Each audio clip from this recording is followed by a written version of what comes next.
Good afternoon, Transpac race fans. This is Dobbs Davis with Seahorse Magazine. I'm giving you the 22nd of July position analysis report. For those that have been watching this, thank you very much for tuning in. I apologize for not having these reports done in the last couple of days. It's been absolutely manic here at Waikiki and the Alawai and all the boats finishing. In the last 24 hours, we've had 70% of the fleet of 82 boats coming to finish here at Diamond Head, and just a lot of activity. So appreciate you tuning in on this show. And so what I wanted to do today is get caught up. I want to go back to the tracker image you see in front of you, scroll back to the 19th of July where we left off in our last video. Rio 100 was making their final approach into the finish. Rio 100 is a fixed keel, all manual powered boat, so being first monohull to finish with that configuration. They won the Merlin Trophy. Comanche had finished at that point. They have all movable appendages, very fast boat. They won the Barn Door Trophy. So with a switch in definitions for the criteria for those trophies, Comanche in the past had won the Merlin Trophy. It was defined as the boats with movable appendages and non-manual systems. That change was made by Transpac Yacht Club back to the original definition of the first to finish monohull of any configuration. And the Merlin Trophy criteria was switched to be more limited to those that had non-manual systems. So that's a little history behind that. And as you can see on the screen here, the race at that stage was more of a downwind VMG race. Most boats having their target down here in Oahu at the finish line, but we're still 200, 300, 400, 500 miles out and just a long downwind leg. The breeze had shifted around to be more easterly, so a few boats were proceeding on starboard, those on the low roads, like here the Japanese on T. Draconis. That boat was ex-Varuna. Rogers 46. They were down in the low road position there. Scrolling forward, again, this kind of resembles a downwind race of any type, whether it was inshore or offshore. And so the few that were jibing across on starboard, like T. Draconis and a few others, were taking angles that were going to get them back toward the rum line and lining up toward final approach into the islands. Boats to note that we not quite sure why they went there is Trader. This is a local team based here in Hawaii. They're sailing an Andrews 70. Their rates of progress for a boat that size and type going only 10 knots was puzzling to us. We'd since learned or heard through the grapevine that they were basically had a very green crew and were not really comfortable sailing at night with a full spinnaker, and therefore were just a little throttled back a bit. So that accounts for their low rate of speed. Now, why they went up into here into potential light air zones is not known. Gamble was a modified Shock 40. Their modifications, I think, had slowed them down in order to be compliant with the safety and stability requirements of the race. So they, too, I think, generally should be going a little bit faster, and maybe those modifications were slowing them down. But nonetheless, they're more or less on track where they should be strategically in the race. So that accounts for these guys who were going to be in contention for what we call the Tail End Charlie Award, the last boat to finish here in Hawaii. But anyway, so getting back to it, you can see everybody lining up. Now, let's switch over to the 200-mile approach videos. And we can see, now this is live now, so we'll have to go back in time.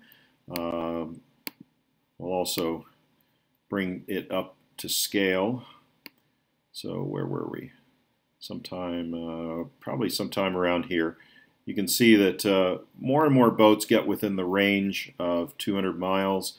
And I wanted to point out a couple things to note, that the strategies for boats on this final approach was interesting, plus another sort of glitches that we had. I need to point this out because this system, Yellow Brick, YB Trackers, is an amazing system, and when it works well, it's incredible. It gives us gives us real-time information here in the 200-mile viewer, and it's like watching the race unfold before you. However, it's not perfect, and the folks at YB have been switching over servers apparently, and some other software issues. So occasionally, the data that you're seeing displayed on this system is not correct. We saw some of the anomalies.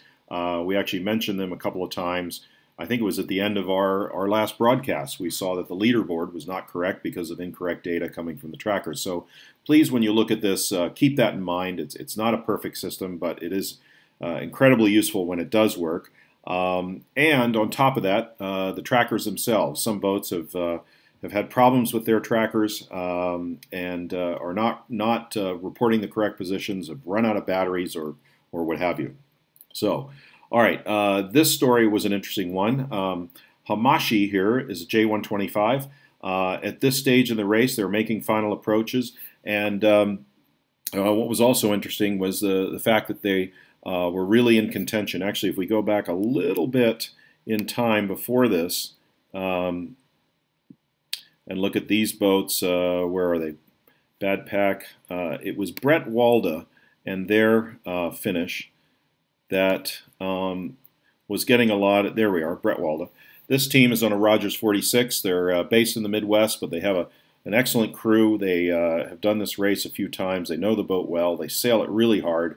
And for early on in the race, being a Division III boat, they were also in the great position, like all those Friday starters in this race, of having really favorable weather. They never had any roadblocks on the race course. They were free to execute their game plan based on favorable weather almost throughout the entire race. Now that's in a macro scale. Of course, where you win these races is in the micro scale. How do you handle the squalls? How do you handle the last 200 miles of wind shifts and avoid any wind holes underneath the squalls? That's more of the micro scale management that the good teams do that well, and that's where they gain on everyone else. Brett Walda was definitely one of those, they were really fast coming into final approach, did an incredible job, but they on corrected time still owed time to a couple of J125s out here in the course. Here is one, Hamashi. Sorry, there's Hamashi. This is a Pacific Northwest-based team. The boat is relatively new to them. This same boat had been in previous Transpacs under its previous owner, Greg Slingsted, who had also a very strong team. And in talking with Hamashi guys, they actually got a lot of knowledge from the prior owners and how to sail this boat and mode it properly. And in corrected time, they were sitting on top of the leaderboard along with another J125 called Velvet Hammer. The problem was in using this tracker to look at this unfold tactically is Hamashi's tracker was going on and off, and some people, when that happens, some people get upset. They think, oh, this is intentional. They're trying to game the system because our tactics are being influenced by how you can position yourself relative to where your opposition is. But that's in my view, a failed, really not a safe way to play this game, because the tracker is not completely reliable. Nor is it, while it's required under the sailing instructions to have it on, the teams aren't necessarily responsible for the accuracy and functionality of the system, both on board and here in the software view. So, with that said, Brett Walda finished. They knew what the margin of time was between them and Hamashi. They were hopeful, of course, that Hamashi might hit a hole and elevate them back up to the top of the leaderboard. At stake here is the overall winner of the race on corrected time. This is the King Kalakaua Trophy, and this is a prestigious one and one that everybody was going for. Now, so I'm going to scroll forward a little bit to tell that story a little bit more. Now, Brett Walda's in. Now, there's an example right there. Hamashi probably didn't go head to wind and stop. Uh, so this is an example of where there was a glitch in the tracker signal for Hamashi at that instant in time, or for that sked. They were basically offline. You didn't know where they were. So this is again the danger of using this as an absolute tool for what they're doing. Here comes their opposition, Velvet Hammer, coming in a different approach angle. And you can see the gap there between the two. And by the way, Velvet Hammer is owed time by Hamashi. So there was a 2 hour and 45-minute gap here that was their corrected time gap at the finish. So if Velvet Hammer were able to finish within 2 hours and 45 minutes of Hamashi, they would beat them on corrected time. And if the two of them had finished within, I think it was 5 hours and 40 minutes, not actually, no, maybe it was a little more. Anyway, if they had another margin of time with Brett Waller, then they both defeat them. So at stake here is the overall award, an overall trophy for the race. So here's a position for those two. Velvet Hammer coming in on port. Hamashi now positioned between Velvet Hammer and the finish. So they're again, this is whether they chose to do this because they knew where they were, or just basically use their own tools and own judgment to sail the fastest course to the end. It's hard to know. I mean, speaking with the guys on Hamashi in the last day or so, they said they really pushed hard. They really sailed hard. They sailed the best tactical race they could. And I'll just scroll forward a little more, and there they are into the finish. So I needed to tell that a little bit because the reliance on these trackers as tactical tools just is not that safe. So here comes yesterday, big wall of boats coming, and one after the other from both classes. Now some of the boats, we're going to zoom in a little bit more. Some of the boats are interesting. Rather than taking an approach and trying to call ley line from way out here somewhere, you do the prudent thing, which is just like you would in a buoy race.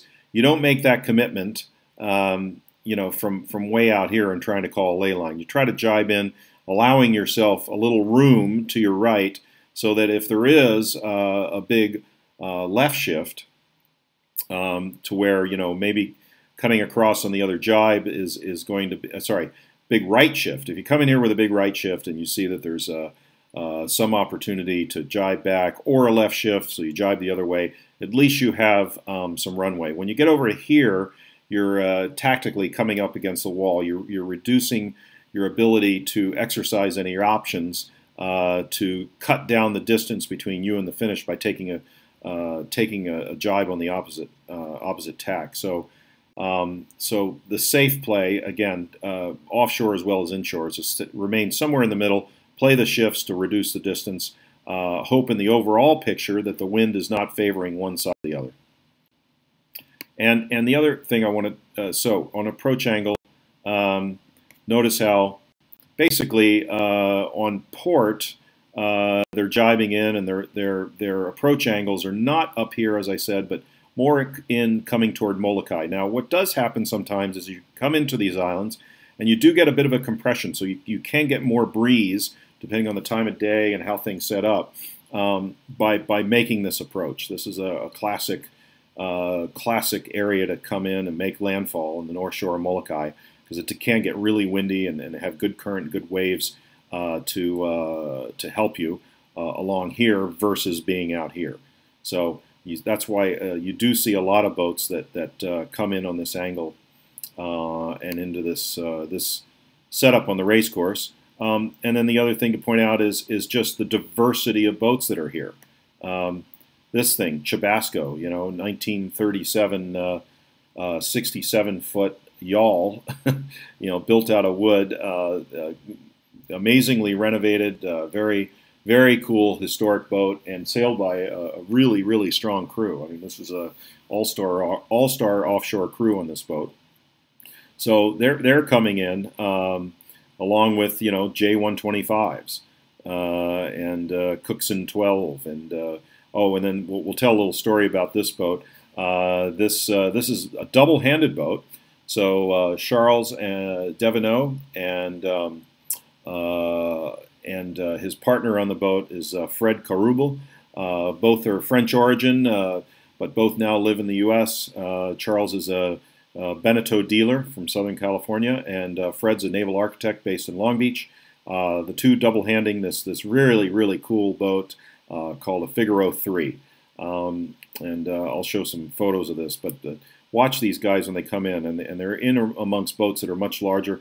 The other one that I'm going to tell a little story about is this Infinity 46 called Maverick.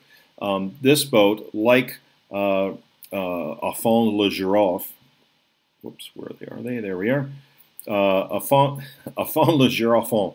What does that mean? That means young or little giraffe. So, and the reason is, and I'll show you here in the photos. The boat has unusual appendages. I'll drag this photo of the boat. This is the boat making final approach into the finish. What are these things here?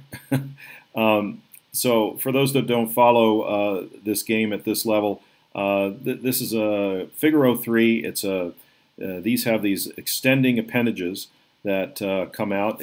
You could call them foils, but the boat is not being lifted clear of the water with use of these things. And in fact, the force that's exerted from them that contributes to performance is a lifting force. So what that does on the leeward side, of course, is it gives the boat more stability by putting a moment here on the leeward side of the boat. That allows the boat to have more power. And in this case, explained to me in great detail yesterday in interviewing this team, Fred Carobel is a naval architect, so he's very tuned into the physics of the boat and how it operates. And he says that not only does it lift at this axis point here and provide more stability, but it also provides, because of the geometry of the hull itself, less leeway and the ability for the boat to track forward. The keel on this boat is a fixed keel, but it has a very narrow chord for very low drag with a bulb on the bottom. So primary stability is provided by that. But there really isn't much that prevents leeway because of the very small chord length on the keel. So this serves that function, along with, because of its curvature and the geometry of this blade, a lifting force. Now, he said that it kicks in. It needs to be pretty high speed. They need to be going 16, 17 knots, they reckon, before this thing becomes effective. But when it does become effective, it is really phenomenal. And so looking at where they are in the race course and coming in with these much larger boats is a testament to the speed that this 34-foot boat, 34 feet, it's really small, they're able to track with boats much larger size. There were some questions about, what about safety? That's a pretty small boat. Well, both of these guys said that this boat was incredibly safe. At no time did they ever feel like they were out of control. The boat was completely functional in every way. They had no breakages. They had a few little minor issues here and there, but nothing that would be out of expected of doing a race of this length. And in fact, Charles apparently has also raced this boat in the Pac Cup, so it's already been proven offshore. The other significance of this boat is in the larger political sense. The Olympic Games in 2024 for sailing will have an offshore medal for the first time, and the boats they're looking for are boats exactly like this. Double-handed is going to be the format, and mixed gender. So they have to have both a male and female on board as crew. Their goal is to sail offshore race. I don't know that they set the exact parameters yet, but I think it's intended to be a 24-hour, 48, 72-hour race in length to show the endurance of the teams.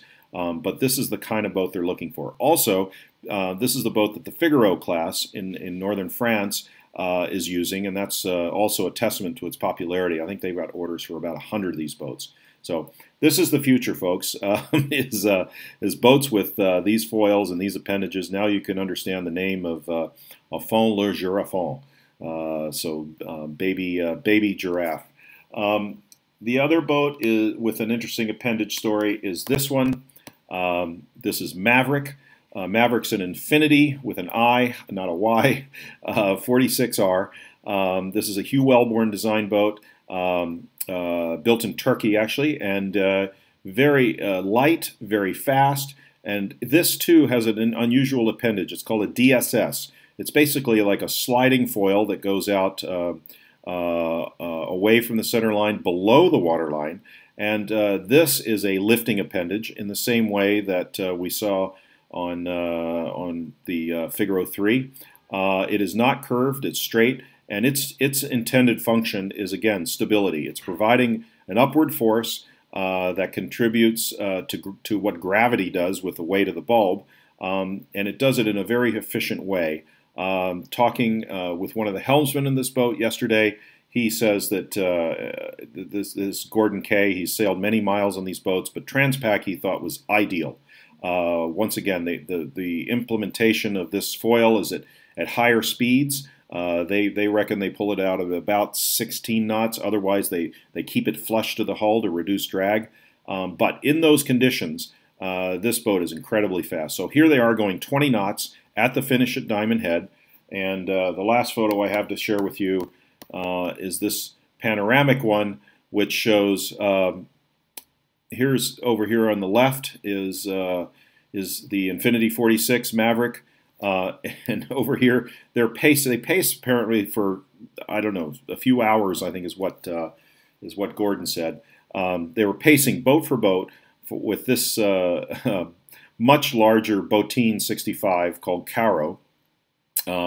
Sailed by an very, very strong crew, very, very fast boat here, and and here's a boat almost 20 feet shorter that is pacing boat for boat at 20 knots coming into final approach. So that shows you the performance potential of boats with these appendages, and for those that follow this game, this is an incredible development and very exciting. New space for offshore boats. We've known about foilers, of course, for moths and smaller boats and how they literally live free of the water. We hear about Amolca 60s. We see the photos, and here it is in action in Transpac. So that's very exciting indeed. Now, going back to Tracker, bringing you back up to speed with real time.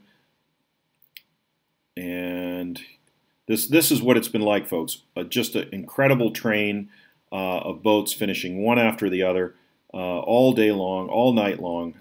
Just been very, very busy. So bringing you up to speed with what's going on now.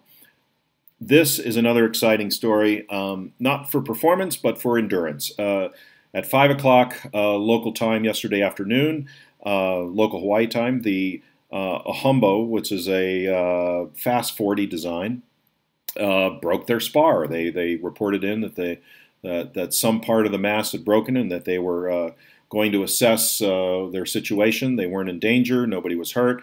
They set up a jury rig and they decided to sail on. So here they are coming into the finish at 6.8 knots with some kind of jury rig. We don't know what it looks like yet. We're waiting for the photographers out there to help us out and show us, but we're really pulling for them. They rather than give up, they've done what the seaman-like thing is to do and put up a jury rig. Going downwind and down current at Transpac in lovely conditions like this, you think, oh well, how hard is it? Well, they still have this last bit to do, which is from Coco Head. Maybe I can zoom in and get you. There we go. So this stretch here, from Coco Head to the finish at Diamond Head, is you think you're in the home stretch. You see land. You come around the corner at Coco Head. You start to see the buildings in Waikiki. You see planes taking off. You've been out at sea for 10 days, 12 days, 14 days, and it's just an amazing sight. And it's this final stretch from Coco Head to Diamond Head. The trade winds start bending around the island, and Coco Head, the sea is all churned up in here because of the big waves and big winds. Then the wind starts coming over the Pali and down here through Hawaii Kai, and you get this big offshore breeze, and it comes in big blasts. So Ahumbo, whatever rig they have, still has to do this final stretch from Coco Head to Diamond Head, and it is not downwind. It is definitely a reach. So I hope that whatever they've rigged up, they've got it strong enough and effective enough that they can get from here to there at a tighter wind angle and still get across the finish line. So we're pulling for them there and wish them all the best of luck. So that's my report for today. I'm probably going to do one final report in the interest of time. I'm not going to go into some of the analysis of the whole race yet. I think I'll save that for my next broadcast. But for now, I'll say so long. And this is Dobbs Davis from Seahorse Magazine. Thanks for tuning in, and we hope to see you again soon.